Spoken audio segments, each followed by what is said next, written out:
대한민국 헌정사의 거대한 오점이 드디어 씻겨 내려갔습니다. 오늘 항소심 재판부는 내란 우두머리 윤석열에게 무기징역이라는 철퇴를 내리꽂았습니다. 법의 수호자를 자처하며 뒤로는 민주주의의 심장을 찔렀던 내란 수괴에게 법원은 단 한치의 자비도 타협도 허락하지 않았습니다. 함께 기소된 박성재 전 장관 역시 징역 7년을 선고받으며 권력의 단맛에 취해 법을 유린한 법 기술자의 비참한 말로를 전 국민 앞에 똑똑히 증명했습니다. 오늘 재판부는 피고인들의 구차한 변명과 비겁한 논리들을 상식의 이름으로 단칼에 베어버렸습니다. 매불쇼가 생중계한 이 역사적인 심판의 현장 여러분은 똑똑히 보셨습니까? 형사 처벌 경력이 없다는 핑계도 지위를 이용한 교묘한 회피도 더 이상 통하지 않았습니다. 내란의 대가는 무기징역뿐이라는 이 서늘하고도 준엄한 선언? 진실은 결코 권력 앞에 무릎 꿇지 않습니다. 7년.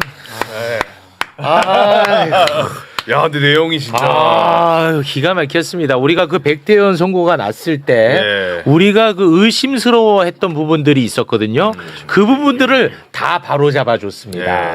국무위원 9명의 표결권이 침해받았다고 했는데 백대현은 이제 2명은 전화하지 않았느냐 해서 빼줬거든요. 그런데 시간까지 다 고려해서 침해를 받았다. 그거까지 이번에 집어넣어줬습니다.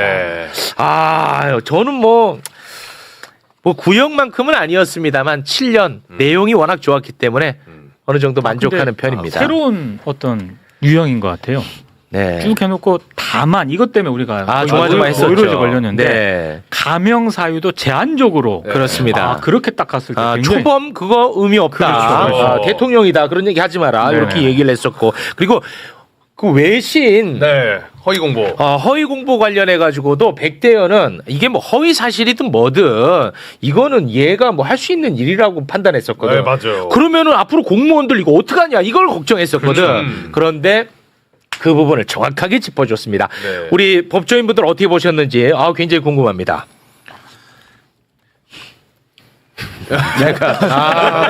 저는 좋았어요. 일단 저는 그 국무회의 관련된 부분이라든지 이런 부분에 있어서 단순히 이제 형법적 의미만 따지는 게 아니라 헌법적 의미도 따지면서 헌법적 의미를 훼손했기 때문에 이건 중하게 볼 수밖에 없다라고 판단을 해준 게 좀 종합적으로 사안을 좀 봐준 게 아닌가라는 느낌을 받았고요. 그리고 지금 양형 사유 관련돼서 사회적으로 혼란을 초래했다라든지 이런 부분에 대해서 좀 제대로 된 평가가 어느 정도 이루어진 것 같아서 1심 판결에 비해서는 확실히 보완되고 강화된 판결인 것 같습니다. 그렇습니다. 이 공무원에 대해서 정확하게 명시한 거, 그 소정의 성실 의무를 다해야 된다는 거. 이거 나는 진짜 1심 백대현이 때문에 화 많이 났었거든요. 나 이거 바로 잡아준 거 진짜 고맙게 생각합니다. 어떻게 보셨습니까? 중요한 얘기죠. 이게 우리 이진관 판사 재판을 통해서도 약간의 후련함을 느끼셨다면 그 이유가 헌법을 기준으로 애초에 판단을 시작했다는 점이에요. 헌법을 기준으로. 그거는 국민 주권의 정신을 생각하고 있었다는 거고 어느 정도 올라갈 거라고 예상은 했지만 이 항소심 판결에 걸맞는 수준의 설치를 해줘서 되게 반갑고요.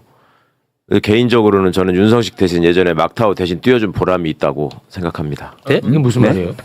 이분은 뭐 다 연결돼. 이 포레스트 검프야. 지금 판사가 윤성식 판사입니다. 우리 한동수 부장님하고 연수원 동기고. 그래요? 네, 저하고 다 법무관 동기들인데 법무관 훈련 그 장교 훈련 받을 때 공수 지상 훈련 하거든. 막타오가 뭔지 몰라요? 막타오? 그 사람이 가장 공포를 느끼는 높이가 11점 몇 미터에서 그렇게 낙하산 뛰어내리는 그거 훈련하는 거 연습하는 거 있는데 이게 하나씩 막 뛰어내리기 때문에 레펠 훈련. 아니야. 막타오는 그냥 뛰어내리는 거예요. 네. 근데 그거를 이렇게 멈칫하다 보면은 이렇게 내려다보면 못 뛰거든. 공포심에. 본인이 망설이고 있길래 내가 대신 한 번 더 뛰어줬는데 보람이 있어. 오 진짜로? 아니 모르는 사람이 없어. 뭐 윤성식 부장에 대해서 이렇게 평정한 마음으로 재판에 임하기를 이렇게 기원했던 그런 기억이 납니다. 오히려 저희보다 더 조마조마하게 보셨구나. 아니에요. 뭐 개인적인 것들 되게 좀 편안하게 들었습니다. 그랬습니까? 다 결과들이 예측이 돼서요. 윤성식 부장, 민성철 부장, 이동현 부장이 일부에서 했는데요. 아까 관여법관의 일치된 의견으로 이 원래 대법원 판결에 쓰는 용어인데 세 사람 사이에 의견이 없었다는 것이고 저는 7년일까 10년일까 이렇게 계속 쭉 봤는데 이거는 중도적인 그냥 양형을 선택한 것인 것 같아요. 네. 그렇지만 그 말씀하신 대로 허위 공보 부분에 대해서 이거는 1심 무죄 이유가 법령상 그 의무다. 시키는 대로 해야 된다. 시키는 대로 다 해야 된다. 그런 취지로 그 외신 대변인하고 그 비서관은 그냥 따라야 될 의무만 있을 뿐이지 그거에 대해서 뭐 사실이 아니다라도 그거를 뭐 거부하거나 전달하지 않을 의무는 없다는 형식 논리로 판단을 했는데 예. 그렇다면은 그 아까 성실 의무에서 그 근거를 찾아내서 결국 그렇게 하면 안 된다라는 것이 의미가 있고요. 그리고 나머지 2명 국토부 산자부 장관도 되게 이상하잖아요. 1심 결론이. 맞습니다. 연락만 하고 도착하는 시간도 고려하지 않고 의사정석수 다 찬내하고 회의를 진행하는 것을 그 사람들이 가지고 있는 고유한 국무위원으로서 심의권을 침해하지 않았다고 보는 것이 굉장히 형식적이잖아요. 말이 안 되죠. 그런 부분들을 좀 이렇게 법리상 법률상 근거들을 잘 찾아내면서 네. 논리적인 논증을 해서 역시 뭐 고등법원 이 판사들답게 아주 간결하게 표현을 해서 이건 대법원에 가서도 그대로 유지될 것으로 이렇게 예측이 됩니다. 다시 한번 말씀드리지만 이 중점을 공무원의 입장에 두느냐 국민의 입장에 두느냐의 차이예요 이게. 그렇잖아요. 공무원 시킨 대로 해야지 뭐 어떻게 뭐 이런 식의 생각이 문제였던 거죠. 네. 그래서 제가 그 백대현한테 정말 고통스러웠던 게 뭐냐면 그런 논리라면은 윤석열이 내란 저지르면 밑에 사람들 다 따라야 그렇죠. 되는 거예요. 따라가야 되는 거예요. 네. 어쩌면 그 사람들의 항변을 수용해 주는 거지. 그렇지. 대통령이 시키는데 뭐 네. 이 말이었는데. 그래서 굉장히 저는 그 위험하게 봤었는데 맞습니다. 예. 요거를 바로잡아 준 게 워낙 마음에 들어서 제가 좀 좋아하는 표정을 많이 지었는데 저에 대해서 판사한테 또 돈 먹었냐고 7년에 네가 좋아한다고 너가 그게 한계라고 지금 난리 났습니다. 구형이 10년이었죠. 네, 구형이 이제 10년이었고 뭐 아쉬운 측면이 있습니다만 네. 이게 내용이 그래도 좀 좋았기 때문에 뭐 어느 정도 저는 개인적인 소견입니다. 좀 뭐 만족하는 그런 편입니다. 그러니까 확실히 좀 제대로 된 판결이다 또는 제대로 된 판결 쪽에 가깝다라고 판결 나오는 거를 보면은 아까 최강욱 의원님 말씀하신 대로 헌법적 기준을 많이 강조하고요. 네. 반면에 지기현 판사 같은 경우에는 우리나라 헌법을 얘기 잘 안 하잖아요. 그렇습니다. 외국 사례를 자꾸 얘기해요. 맞아. 뭐 사자성어 얘기하죠. 맞아요. 그런 식으로 하는 게 좀 차이가 있는 것 같아요. 네. 요 핵심 단어 중에 네. 법치주의. 법치주의. 꼭 들어가야 되는 사건이지 않습니까? 네. 윤석열 당신도 법적 테두리 내에서 행동했었어야 한다. 법치주의를 훼손한 것이다. 라는 헌법의 정신들을 재천명하였다고 생각됩니다. 네. 저 마지막 부분까지도 설사 네가 볼 때 위법이었다고 하더라도 합법적인 절차를 통해서 그거를 저지하든지 대항하려고 그렇지. 해야지. 맞아. 물리력을 동원해놓고 무슨 할 말이 많냐. 네. 이게 이제 중요한 그렇습니다. 형이 올라가는 요소로. 네, 오랜 특수검사 내에서 법 위에 군림하는 이런 네. 태도들이 그렇지. 아주 자연스럽게 그 계엄 선포문 나중에 만들어서 세 단계 파쇄하는 활동들이 너무나 생생하게 그려집니다. 근데 제가 이 보면서 또 느꼈던 게 윤석열 이놈이 별의별 거를 다 트집 잡았구나. 맞아. 야, 그거 맞아. 하나씩 다 격투하는데 시간이 너무 많이 들었는데. 맞아요. 근데 그걸 보면서 진짜 이 법꾸라지 놈들은 진짜 문제가 심각하다. 그런 생각이 들었습니다. 근데 역시나 이제 그거를 또 트집 잡았더라고. 직권 남용에 대한 부분. 윤석열이가 나 그때 대통령 탄핵됐었는데? 나 직권 없었는데? 맞아. 그게 어떻게 직권 남용이야? 이거를 또 썼더라고 이놈이. 근데 그것도 역시 논리로 아주 박살을 냈습니다.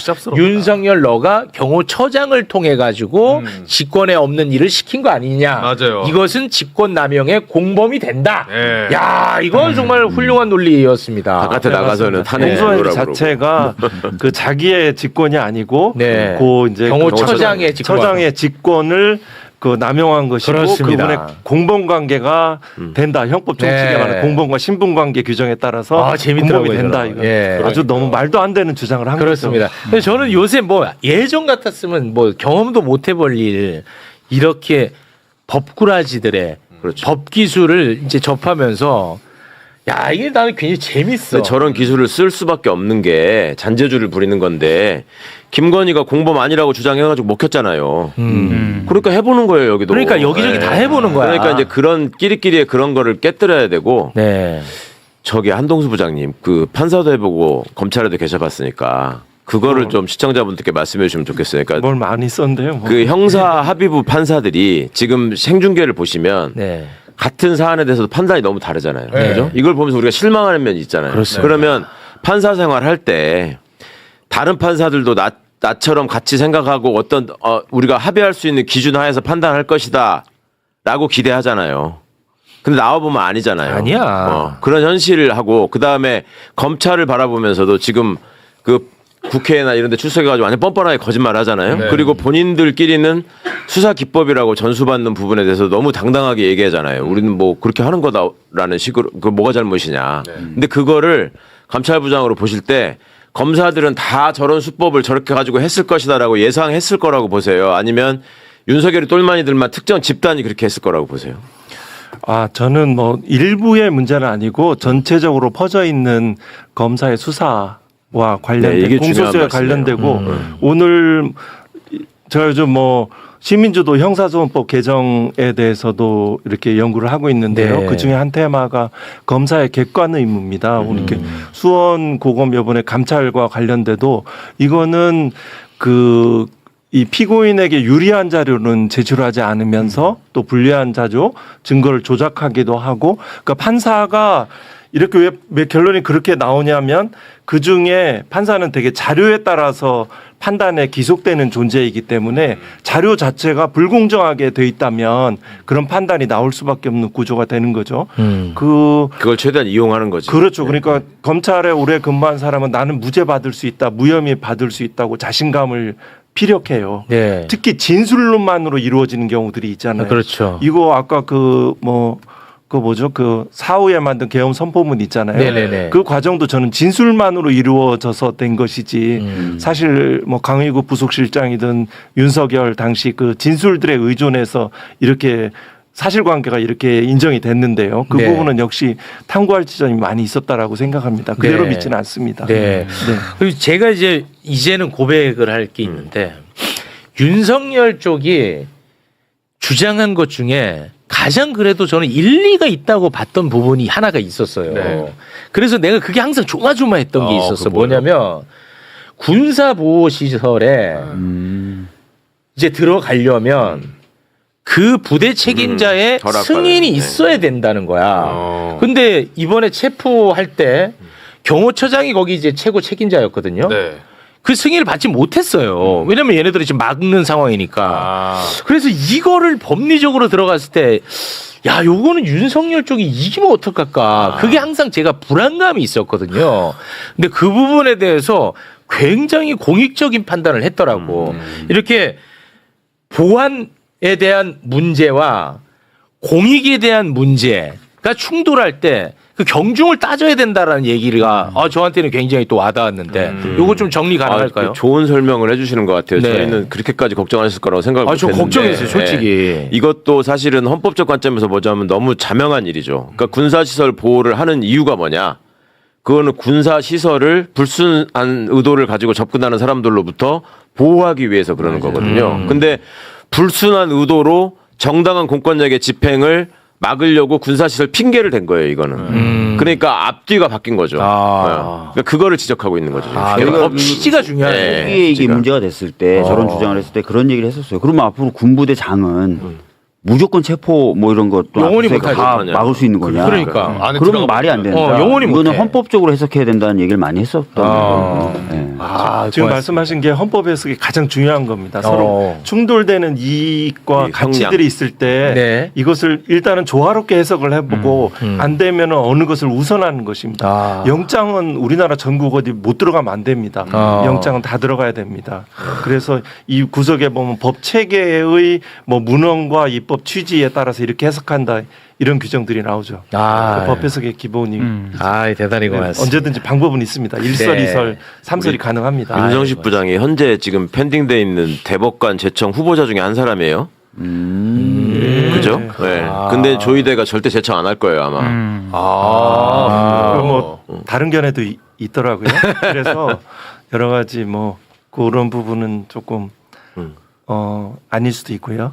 바뀔 수도 있고 그래서 그런 부분은 하고 뭐 이 의식한 판결이라고는 생각하지 않습니다. 예, 그거는 뭐 알아서들 하세요. 아마 이제 뭐 네. 아주 세부적으로 들어가면 아쉬운 부분은 있습니다. 말씀드리지는 않겠습니다. 아, 예. 오늘은 조금 참아주세요. 네. 고맙습니다. 예. 아, 뭐 저에 대한 이제 비판이 좀 많이 올라오고 있습니다. 앞으로 너의 이름은 최치룩이네. 최치룩. 7년에 만족하는 최치룩. 와. 사실 양형 기준에 해도 11년 3개월인데요. 네. 아주 이건 7년은 조금 국민들이 약하죠. 많이 약하다고 예. 생각하실 수 있겠죠. 아이 뭐 저라고 뭐 아주 뭐 100% 만족하겠습니까만은 그래도 이제 아쉬웠던 부분을 좀 바로 잡아줘서 아이 뭐 이 정도는 만족한다 이렇게 표현한 겁니다. 네. 그 부분 사과 말씀드리겠습니다. 아니 이거는 이제 치작에 불과하니까 윤석열이가 그렇죠. 지금 재판이 한두 개고 죄가 한두 개입니까? 그렇습니다. 그러니까 네. 그렇게 생각하셔서 좀 너그럽게. 아유 고맙습니다. 자 오늘 뭐 일정을 뒤로 미루면서까지 그러니까요. 끝까지 함께해 주셔가지고 너무너무 감사합니다. 자 그러면은 여기서 마무리를 짓도록 하겠습니다. 너무나도 감사한 네 분과 여기서 인사 나누겠습니다. 대단히 고맙습니다. 감사합니다. 아유 진짜 감사합니다. 예. 아유, 어제는 진짜 기분이 언짢았는데 그러니까요. 네, 어제가 있어서 그런지 나도 좀 눈높이가 낮아졌나 봐. 아, 죄송합니다. 네. 예, 의원님 정말 고맙습니다. 네. 예, 방송 중입니다. 네. 네, 방송 중이에요. 네, 방송 중이야. 방송 중이에요. 네. 저한테 서운한 거 없다고 또 얘기했습니다. 예, 고맙습니다. 자, 아유, 그래도 뭐 좀 낫다 나는. 예. 그래도 저는 양형 그 사유 얘기할 때 그 부분이 제일 들어오더라고요. 형사처벌 경력은 없다. 그런데 윤석열의 경력이나 범죄 내용을 봤을 때는 이건 제한적으로 봐야 된다. 그동안에 이건 법을 제일 잘하는 놈인데 이렇게 저는 좀 들렸어요. 예. 그래서 이번에 뭐 감경 사유도 거슬리는 게 없었잖아. 네. 그러니까 내가 좀 어느 정도 만족한다 했는데 그거는 사과 말씀을 좀 드리겠습니다. 네. 그러니까 7년 레전드입니다. 이게 레전드는 아니고 아니지. 뭘 레전드야. 그런 의미가 아니고 예. 내용과 또 조금 그래도 늘어난 부분이 네. 뭐 귀에 이렇게 뭐 거슬리는 부분이 없었다는 겁니다. 그 정도. 예. 아무튼 뭐 다시 한번 사과 말씀드리겠습니다. 네. 자, 그러면 오늘은 여기서 마무리 짓고요. 하나 말씀드려도 돼요? 하나 말씀 부탁드립니다. 그래도 네. 진짜 예습으로 5개를 딱 정하고 가니까 쉽지? 잘 들리지? 그러니까 진짜 내용 정리 다 그래, 했잖아요. 잘 들리잖아. 하나하나. 그러니까 어제도 그 다 이거 했어야 돼. 진짜로. 그러니까 너 내가 보니까 나도 지금 봤거든. 네. 너가 좀 잘 듣더라고 지금 보니까. 맞아. 어제는 여기 앉았었지 너. 내 기억나거든. 하나도 못 알아들어. 만약에 어제와 같은 시스템이었다 그러면 판사가 윤석열이 주장은 이렇게 하고 있다. 그때 너 화냈을 거야. 그럴 때 저는 그게 판단인 줄 알고 와 막 이랬을 것 같아. 근데 오늘은 딱 그 정리되니까 오케이 뭐 그러니까. 초반은 윤석열이 저렇게 주장한다. 뒤에가 중요해. 이러면서 들었거든요. 그렇습니다. 예. 그리고 뭐 국무위원 7명, 9명 계속 나오는데 이게 뭔 말인지 몰랐을 거야. 맞아요. 아이고, 뭐 내가 준비한 대로 가더만. 요거 정리 좋았어. 진짜 좋았어. 요거는 저 진짜 많은 분들이 다 같이 아마 예습해야 돼 항상. 네. 공감하실 겁니다. 가장 컴팩트하고 가장 쉽게 준비하잖아. 맞아. 대단히 고맙습니다. 고맙습니다. 최욱 씨가 지금 너무 저평가돼 있습니다. 네. 오봉남님이 노동절인데도 열일하시는 우리 제작진 분들과 기자님 아름다우십니다. 칭찬합니다. 모든 사람들이 쉴 때 일하시는 분들 쓰담쓰담 해주셨습니다. 너무 감사드리고요. 그렇죠. 모두 다 쉰다고 하지만 공공부문이 특히 쉰다고 하지만 안전 부분에 종사하고 계신 분들, 뭐 경찰, 소방 이런 분들은 그러지 못하시죠. 그럼요. 사실. 네. 그래서 그리고 그분들께 저희가 뭐 명절 연휴나 이런 때도 특별하게 감사드리지만 노동의 가치를 되새기는 오늘 같은 날은 특별히 오늘 같은 날에도 열심히 보이지 않는 곳에서 국민 안전을 위해서 힘써주고 계시는 분들께는 정말 감사를 드립니다. 그렇습니다. 예. 저희 취재 편의점도 오늘 일하지만 돌아가면서 대휴를 씁니다. 예, 대휴를 쓰기 때문에 이거 노동법 위반 아니야? 뭐 이렇게 하실 수 있는데요. 결코 그렇지 않다라는 말씀을 드리고 저희가 의견 조사를 했어요. 네. 미리 하고 오늘 쉴 거냐 말 거냐 했는데 오늘을 선택했습니다. 그냥 하고 지나가는 게 낫다. 그래서 그냥 라이브로 여러분들을 만나 뵙고 있습니다. 네. 사실 의원님께서는 노조위원장 출신이시고 또 한국노총에서 간부도 하시고 네. 그러다가 이제 국회로 오신 겁니다. 네. 우리가 예전에는 근로자의 날이었죠. 근로자의 날. 네. 뭐 근로자의 날 제정에 관한 법률이 있었습니다. 그게 1963년에 만들어졌어요. 그래서 이름 자체가 근로자의 날이었기 때문에 근로. 그럼 저는 근로 정신대가 생각이 나요. 일제강점기. 일제강점기 때는 오히려 우리가 노동절이라는 표현을 썼었습니다. 일제 때는 우리가 우리가. 근데 언제부터 근로예요, 그러면? 이게 이제 군사 정권 들어서면서 이게 박정희 정권 때. 박정희 정권 때 정확하게 근로자의 날 제정에 관한 법안이 63년에 만들어지면서 근로자의 날로 굳어졌는데 사실 이승만 정권 들어오면서 아시겠지만 그때는 남북이 엄청나게 대치했었고 반공정신이 이승만 그렇습니다. 초대 대통령이 워낙에 투철하신 분이어서 노동이라고 하는 걸로 만국의 노동자가 단결하는데 특히나 그 정신이 나왔던 곳이 주로 이제 소련 뭐 이런 것이 때문에 그거에 연결되는 것은 그닥 좋지 않겠다라고 해서 노동절이라는 단어를 못 쓰게 했었죠. 그래서 그때부터 그냥 근로자의 날로 이렇게 아름아름 해오다가 정식으로 법률로 제정된 것은 근로자의 날 제정에 관한 법률이 63년에 만들어지면서 아예 근로자의 날로 굳어졌었죠. 네. 지금 다시 찾은 63년 만에 다시 찾은 노동. 사실은 그렇습니다.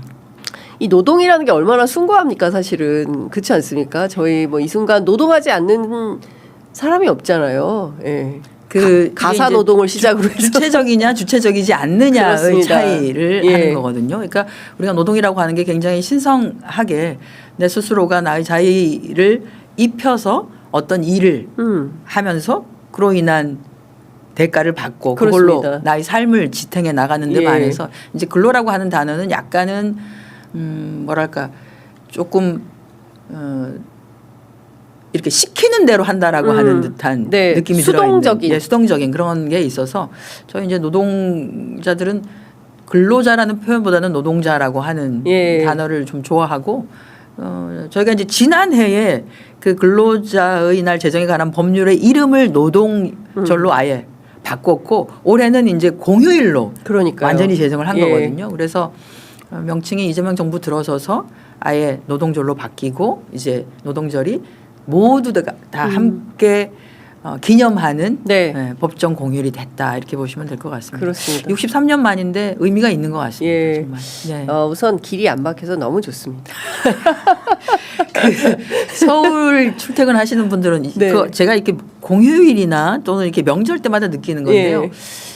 맞아. 이래서 우리가 지방주도 성장을 해야 돼. 서울이 고향인 분들도 있지 않습니까? 이분들이 그럼요. 명절이나 이때 되면 와 맞아. 우리도 이렇게 길이 안 막히고 이렇게 조금 여유가 있었어라고 하는 걸 느끼신다고 하는데 그렇습니다.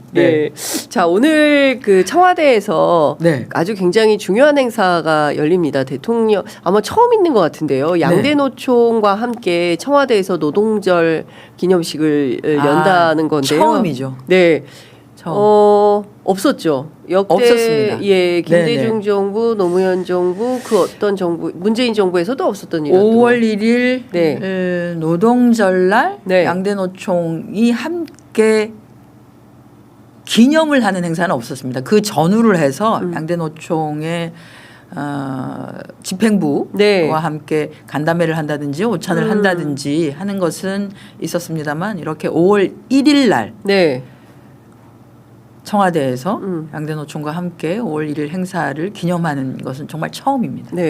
소년공 출신 소년공 노동자 출신 대통령 너무 내용을 많이 잘 아셔서 그 제가 이제 가끔 대통령님 말씀하시는 거 이렇게 보면 다른 얘기 하시다가도 본인 그 노동을 했었던 얘기를 하시거든요. 경험.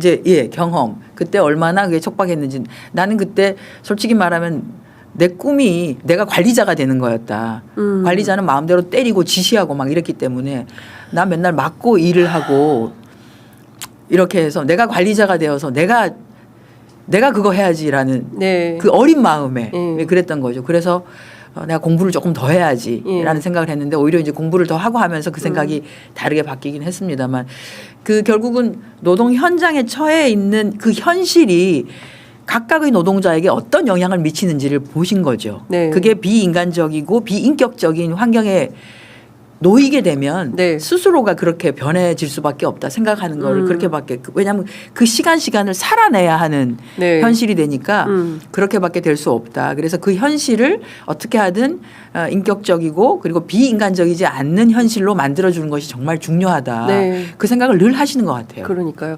사실 그 왜 벽돌 공장에서 이주 노동자를 이렇게 랩으로 칭칭 감아가지고 인권 탄압했던 것, 그다음 최근에 그 에어건 예, 네. 그것도 있고 그다음에 뭐 따귀, 그러니까 최근에는 이제 이주 노동자들에 대한 어떤 그 이름 참 입에 담기 어려운 그런 폭력이 막 가해지고 있는 것 같아요, 노동 현장에서. 맞습니다. 근데 그런 부분들에 대해서도 좀 어떻게 우리가 이거를 참 노동부 장관이 어려울 것 같다는 생각이 좀 어려울 것 같은데 저희는 예. 그 역지사지 조금 했으면 좋겠어요. 저희가 왜 우리도 70년대 아니 그 전에 예를 들어서 그 독일에 파송되었던 그럼, 예, 간호사들, 간호사, 광부들 그리고 뭐 중동 붐을 예. 일으켰었던 네. 중동 노동자들 그렇습니다. 그분들이 또는 일본에도 네. 뭐 흔히 말하는 미랑 네. 또는 미국에도 예. 전 세계에 더 올라가면 해방되기 이전에 애니깽이라고 멕시코로 그렇습니다. 예, 또는 하와이로 끌려 거의 이제 강제 징용 당하다시피 해서 가서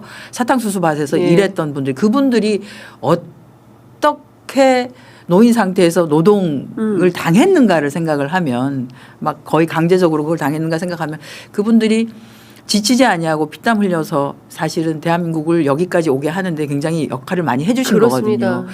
마찬가지로 지금 한국에 와서 아주 험한 일들 네. 우리가 잘 하고 싶어 하지 않은 흔히 말하는 3D. 3D 업종에서 예. 일하시는 분들이 그분들이 안 계시면 그 3D 업종이 유지가 안 되는 일들이세요. 예, 예, 예.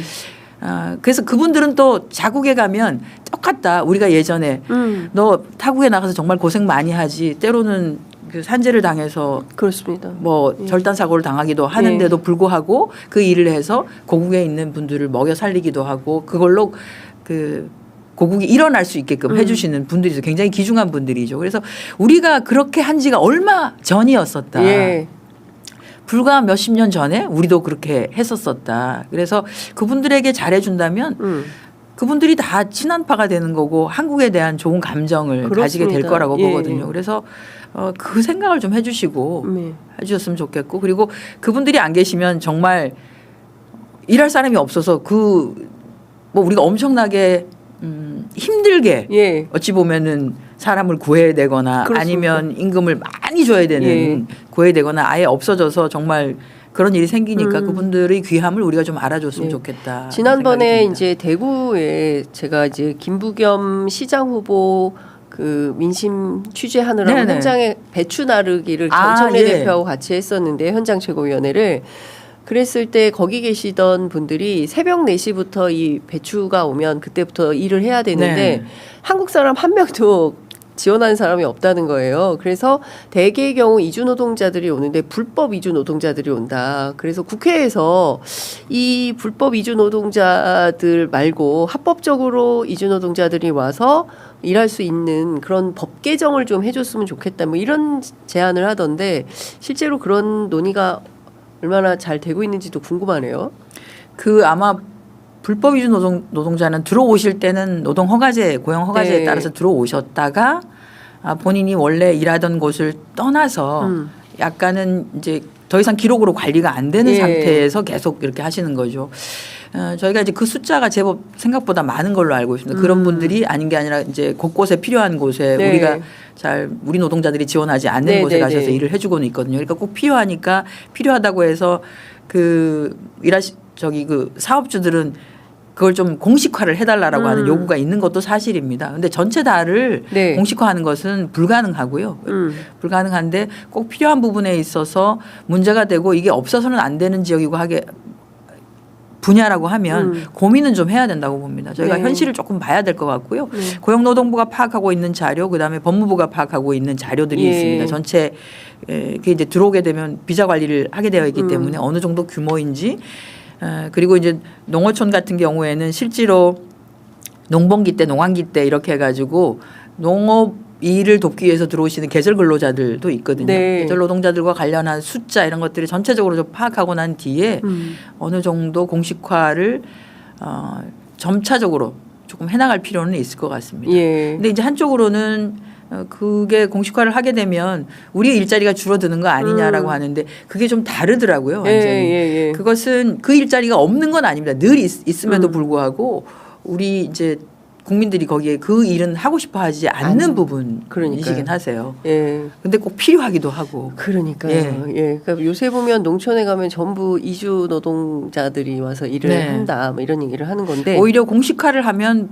그 불안정성이 좀 감소되는 것은 네. 있습니다. 왜냐하면 관리되지 않으니까 그분들을 우리가 흔히 말하는 이렇게 괄호 속에 넣어가지고 무슨 네. 일이 있을 때 관리를 하거나 하는 것이 가능한데 바깥에 나가 있으면 뭐 불법적인 사항이나 이런 것들 자체가 아예 관리가 안 돼서 그러니까요. 오히려 사회적으로 보면은 그 불안 요인을 좀 커질 수도 있거든요. 네. 그런 차원으로 보면 그 사회의 안정성을 기하는 측면에서도 조금 가능하면 우리의 테두리 안으로 넣기 위한 노력을 많이 할 필요가 있습니다. 네. 미국이 지금 딱 그게 있는데요. 이제 트럼프가 막 아주 맞아요. 기치를 높이면서 뭐 불법 노동자들 다 이렇게 네. 추방시키겠어요라고 했는데 일할 사람이 없어서 공장이 안 돌아간다는 거 아닙니까? 예. 그래서 실제로는 굉장히 많은 그 안에도 보면은 그 뭐 멕시코계 또 히스패닉계 노동자들이 와가지고 일해서 방출을 해주고 있었던 식료품의 원재료와 관련된 것들이 있었는데 그게 지금 가격이 너무 올라갔다는 거예요. 임금 때문에. 임금 때문에. 예. 그러니까 임금도 그렇고 아예 그 물건을 내놓지를 못하는 거예요. 일하는 네. 사람이 아예 없으니까. 없어서. 그러니까 시장에서의 수요는 많은데 네. 공급이 안 되니까 야. 가격이 확 뛰는 거죠. 그래서 이제 물가가 올라가는데 큰 역할을 하는데 결국은 무조건 다 내치는 것이 답은 아니다. 예. 우리도 이제 그렇게 하게 될 경우에는 흔히 말하는 배추 예, 그거 예. 나르는 분이 없으면 배추가 안 나오는 거죠. 그렇죠. 그냥 그 배추밭에서 썩어버리는 건데 그렇습니다. 그러면 실제 시장에 나오는 배추는 가격이 올라가고 그렇습니다. 하는 거기 때문에 사실 물가의 관리 굉장히 좀 면밀하게 그렇게 할 필요가 있습니다. 네.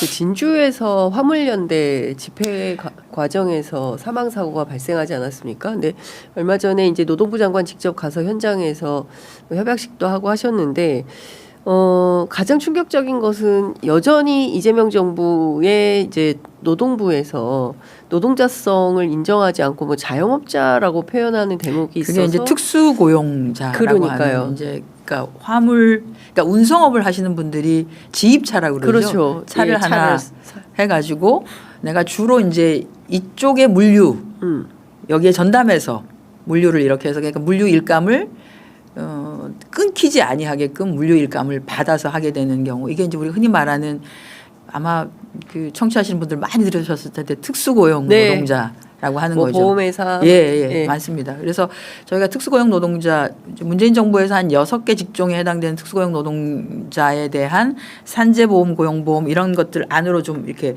조금 괄호 안으로 네. 들어올 수 있게 하는 것이 있는데 그 부분에 대한 것이 여전히 과제이기도 하고요. 왜냐하면 우리는 그 부분을 조금 줄이려고 노력하는데 시장이 굉장히 또는 플랫폼이라고 하는 새로운 시장이 형성되면서 네. 또 다른 형식의 특수고용 방식의 노동자들이 점점 더 많아지고 있는 것도 또 사실입니다. 근데 이게 말씀드린 것처럼 고용의 불안정성이라든지 또는 사회보험의 사각지대로 자꾸 오히려 벗어나게 되는 네. 상황이 생겨서 이 부분에 대해서는 조금 사회적 합의가 필요한 부분이고요. 예를 들어서 이런 게 있죠. 우리가 그 물류 노동자들에게 안정적인 일감과 고용 환경과 사회보험 체제 안에 들어오게 하려고 하면 우리가 배송비가 조금 오르는 것을 감내해야 합니다.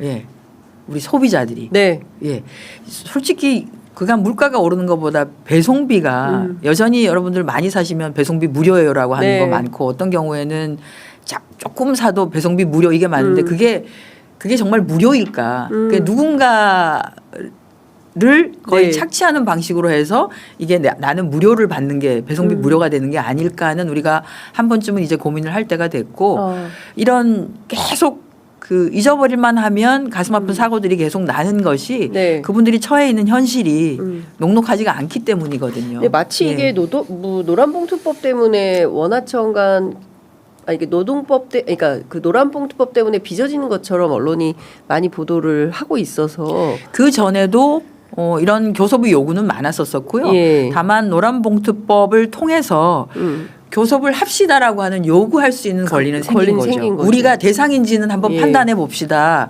우리도 교섭을 요구할 수 있지 않습니까라고 한번 해봅시다라고 해서 하는 건데요. 저는 이건 뭐 정당한지 보면 왜냐하면 우리가 그 물건을 만들어서 물건이 나한테 오기까지는 네. 그 층위가 굉장히 복잡하게 연결되어 있고 그 과정에서 결국은 금액에서 흔히 말하는 이렇게 나누어야 되는 것이 있습니다. 예. 그 금액이 과연 정당하게 나에게 배정이 된 것인지에 대해서 계산을 한번 다시 해봤으면 좋겠어요라고 네. 협상을 요구하는 것이거든요. 그 노동자들이. 그런 차원으로 보면 노란봉투법이라고 하는 것이 협상을 한번 합시다라고 하는 일단 자리는 주어진 것은 맞습니다. 그렇다고 네. 해서 모든 것이 다 또 협상의 대상이 되거나 하는 것은 아니지요. 그래서 지금 노란봉투법이 시행된 지가 이제 한 2달 정도 넘게 되는데요. 3월 달이었으니까 이제 2달째 들어가네요. 올해 네. 되면은. 그래서 자리를 잡기까지는 저는 시간은 조금 걸릴 거다라는 생각이 듭니다. 모든 제도가 초기에는 네. 약간의 혼란과 이게 되는 건가 안 되는 네, 건가 네. 그리고 이제 사업주 쪽에 원청이라고 하는 사람들의 입장에서 보면 일단은 우리는 대상이 아니에요라고 할 가능성이 큽니다. 네. 그러면 이제 노동위원회가 개입해서 우리가 판단했을 때는 법의 취지나 이런 거에 봐서 대상이 된다. 협상을 하세요라고 하는 그런 지난한 과정들이 좀 있겠지만 그런 것들이 시간이 지나면서 어느 정도 정리가 될 거라고 보고요.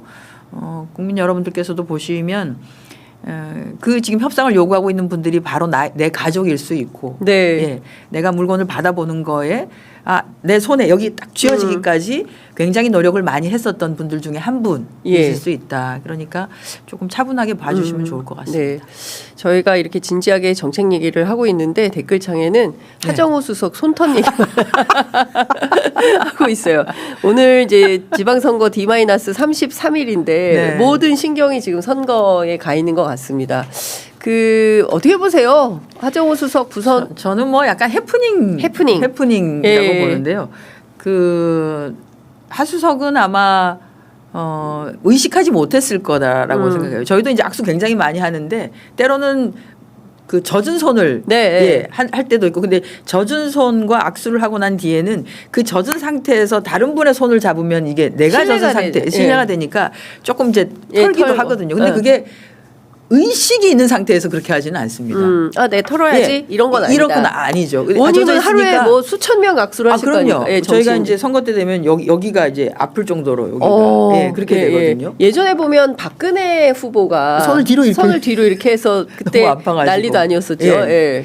근데 이제 아마 그날 악수 되게 많이 하셨을 것 같고, 근데 평생에 처음일 것 같아요. 처음일 것 같아요. 예. 근데 이제 고무장갑 이렇게 그 시장이니까 장갑 낀 손 하기도 하고 물에 젖은 손도 악수도 하고 이렇게 해서 아마 무의식적으로 그렇게 했던 것 같은데 저는 뭐 그건 다음 사람들과 악수를 하기 위한 준비를 위해서 본인이 이렇게 아마 했던 것 같아요. 근데 그 이번에 아마 이거는 겪고 생각을 했을 것 같아요. 이야 이곳이 정치판이 이게 이거구나 이런 거는 네. 이걸 이렇게 생각한다고 이걸 이렇게 받아들인다고 이거는 아마 본인이 한번 호된 신고식을 좀 했을 것 같아요. 네.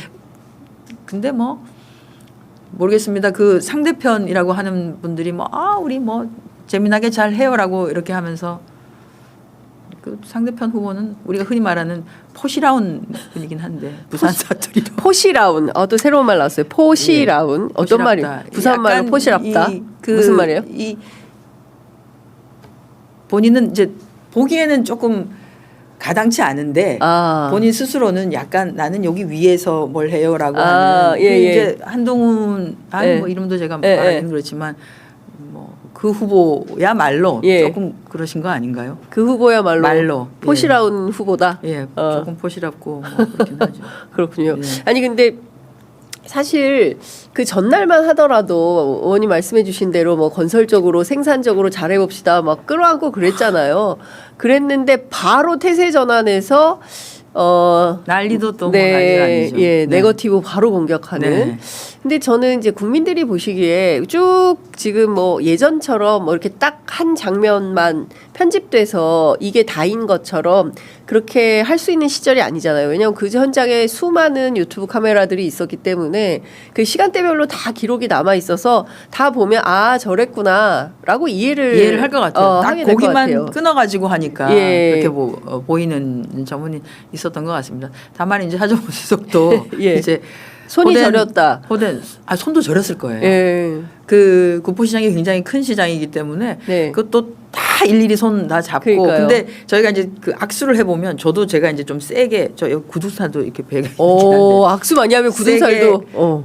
아니 운동을 합니다. 이렇게. 근데 손을 저도 조금 꽉 잡는 편인데 어떤 분들은 진짜 손을 꽉 잡는 분들 계세요. 맞아요. 예, 꽉 잡는. 예. 그래서 이제 살짝 잡는 분도 천차만별입니다. 살짝 잡고 끝만 잡으시는 분도 있고 꽉 잡는 분도 있는데 이거는 내가 어떻게 할 수 있는 거. 저는 똑같이 잡지만 반대편에 예. 오는 손이 그렇죠. 꽉 잡거나 해서 예. 때로는 아마 한석도 그걸 느꼈을 거예요. 예. 뭐 어떤 분은 정말 기운을 불어넣어준다고 꽉 잡으신 분도 있으실 거고 하면 손이 저리기도 하고 그런 게 있죠. 네. 근데 그날 아마 악수 제가 보니까 엄청 사람들을 많이 만나서 악수 진짜 많이 네. 했을 것 같고 평생에 아마 하루 만에 그렇게 악수 많이 한 거는 아마 처음일걸요. 근데 야당에서 뭐 벌레 취급 이런 말 나왔잖아요. 저는 그건 참 용어가 네, 그건 진짜 너무 너무 자극적이다라는 생각이 좀 들고 뭐 유권자들 거기 시장에 계신 상인분들을 벌레라고 생각했으면 저렇게 기억자로 정말 허리 숙여서 폴더 인사를 그렇게는 안 할 안 되죠. 거지 않습니까? 예. 그래서 그렇게 저는 이를테면은 과도하게 그 뭐라 그래야 됩니까? 상대방에 대해 인격을 좀 인격 말살하는 방식의 선거 캠페인. 뭐 딴 게 없어서 그냥 아. 뭐가 없고 그거라도 지금 보면 하나라도 약간 걸려라. 좀 하석이 그 꽉 찬 49. 예. 네. 근데 엄청 동안이에요. 맞아요. 예. 예. 동안이고 보면 죄송합니다만 조금 귀여워 보이기도 합니다. 머리 스타일도 예, 이렇게 해가지고. 맞아요. 그래서 예. 아마 거기 이제 부산의 어르신들이나 시장 상인들께서 이렇게 보시면 아이고 내 동생 같기도 하고 뭐 이렇게 약간 좀 그런 느낌이 있으셨을 거예요. 예. 그래서 이쁜 소리도 하고 뭐 잘해봐라 이렇게 하고 아마 분위기는 그때 아마 이렇게 저렇게 다 들었을 것 같아요. 그래서 예. 질투가 좀 섞인 게 아니었을까. 한동훈식 질투다. 예, 질투가. 예, 국힘의 질투다. 질투가. 예. 그래서 내가 과자 먹고 다닐 때는 저렇게 이뻐 안 해줬던 것 같은데. 자, 부울경 판세는 좀 어떻게 보세요? 저희는 뭐 이제 선거 아직 한참 네. 많이 남았기 때문에 예. 지금 나오는 여론조사 저희가 이제 여론조사는 지난번 대선 때도 여론조사 받고 총선 때도 여론조사 받습니다만 여론조사는 괜찮다고 생각했는데 실제 결과물이 그렇지 않았었습니다. 네. 예, 그래서 여론조사 나오는 거에 일희일비하지 않고요. 후보들도 다 압니다. 네. 현장에서 뛰는 후보들은 이게 생각보다 지금 왜냐하면 이제 국민의힘을 지지하거나 하는 분들이 대통령이 내란 일으켜가지고 된 상태이고 거기다가 지금 당은 정신도 못 차리고 있는 것 같고 네. 해서 솔직히 지지한다고 말을 안 하시는 거죠. 네. 너는 지지 정당 없어요. 예. 라든지 이렇게 표시를 하시기 때문에 조금 축소되어서 포집될 가능성이 네. 분명히 있다. 예. 자기 의사를 제대로 표현 안 하신다. 예. 그렇게 하고 나중에 조용하게 가서 나는 그냥 투표해야지 이런 분들이 많으실 거기 때문에 지금 나오는 수치에 절대로 뭐 일이 하거나 이렇게 해서는 안 된다 생각하고 후보들도 그렇고 저희 지도부도 그렇고 다 그렇게 생각하고 네. 있습니다. 그 의외의 변수가 생겼어요. 설마 했는데 정진석 전 비서실장이 네, 공주. 출마한다는 입장을 밝혔습니다. 뭐 단단히 미쳤다라고 윤건영 의원은 비판을 세게. 저는 뭐 윤 어게인입니다. 윤 어게인으로 다시 돌아갑시다라고 하는 거를. 네. 네. 그리고 뭐 나오면서도 그 얘기를 하시더라고요. 네, 인간적으로 전륜 뭐 이렇게 네, 얘기를 강요하지 하는데 마라. 강요하지 예. 마라. 인간적으로 전륜을 하라는 건 아니지만 그거를 윤호개인을 하겠다고 정치권으로 다시 오겠다고 하는 거는 인간적인 것과는 별개인 거죠. 그렇죠. 그렇습니다. 예. 인간적으로 개인적으로 예. 뭐 지금 자기가 모시던 예, 대통령이고 계신 분을 찾아가고 하는 예. 거야. 그걸 뭐 어떻게 충분히 하겠어. 그럴 수 있다고 예. 보지만 그때 그것을 못 막았었던 그렇게 해서 그 당사자를 감옥에 네. 지금 있고 예. 그걸 못 막았었던 비서실장이라는 분이 네. 가랭이를 잡던 예. 뭘 어떻게 하든 나를 밟고 가세요로 하든 해서 막았어야 되는 사람이 그걸 못 해놓고 지금 이 난리를 여전히 정리가 안 된 상태에서 이 난리를 지금 쳐서 예. 이제 겨우 국가가 정상화되고 있는데 다시 내가 한번 판단 받아 보겠다라고 예. 하는 건 나오는 것은 그것은 인간적인 것과는 전혀 다른 것이다. 내란의 복원을 하겠다는 그것과 다르지 않습니다. 예. 그 민주당은 그러면 공주 청양 부여에 이 선거 전략을 어떻게 가져가야 된다고 생각하십니까? 저희는 뭐 아직 결정된 바는 없습니다만 네. 그 뭐 정진석 전 비서실장이 그 지역 출신이시기는 해요. 네. 그러니까 이제 그 생각을 하시는 거겠죠. 어쨌든 내가 컸던 네. 자랐던 그리고 내 뭐 나를 쭉 찍어 주셨던 네. 이 지역에서 어떻게든 뭔가를 해야 되지 않겠냐라는 생각을 하기 때문에 저희가 그 가능하면 저희도 이제 지역에 네. 접근이 가능한 흔히 말하는 뭐 낙하산 논란은 없도록 하는 것이 필요하지 않나라는 예. 생각은 듭니다. 후보 전술에서 후보 전술에서는. 예, 후보. 근데 이제 꼭 필요하다면 그런데 지금 이제 뭐 청량 부여 네. 부여 공주 뭐 이런 데가 예를 들어서 새롭게 지금 우리 당 후보로 그 충남도지사로 나오는 네. 박수현과 결을 같이 해서 제대로 뭔가를 좀 해줄 사람 예. 이렇게 생각하면 약간은 중앙 단위에서 뭔가를 해봤던 네. 그렇게 해서 충남도지사가 정말 충남의 발전을 위해서 크게 하는데 그 중에서 부여공주와 함께 하면서 부여공주 사실은 그 박수현 이제 후보께서 네. 그 부여공주를 위해서 뭘 이렇게 해놓고 간 게 좀 있으세요.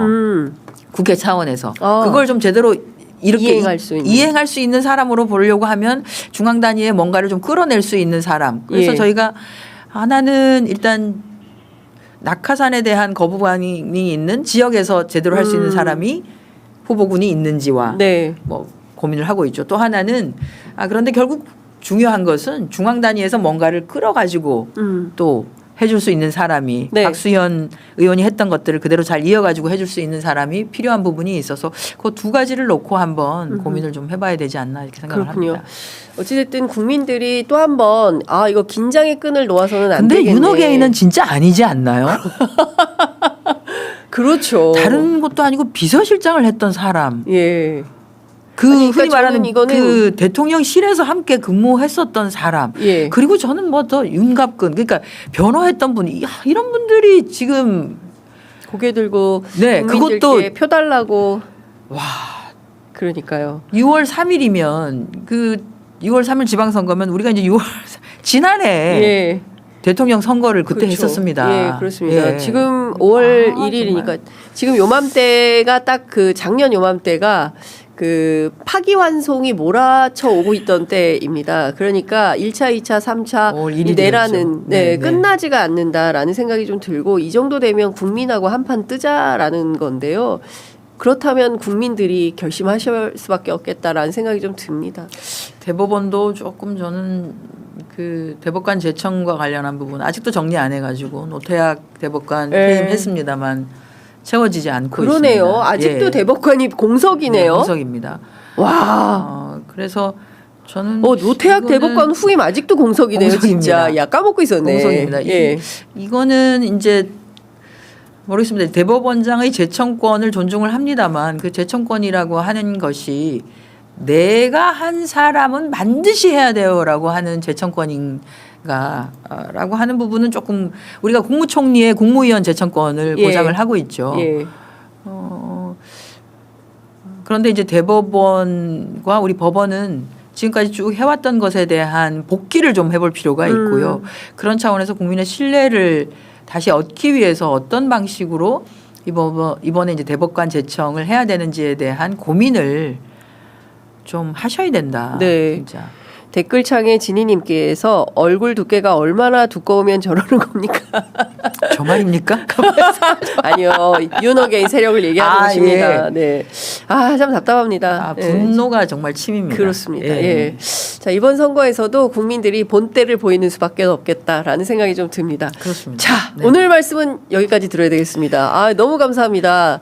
예. 쉬는 날에 남은 노동절 유일하게 쉬는 날에 남은 노동절, 남은 노동절 잘 보내시기 바랍니다. 예.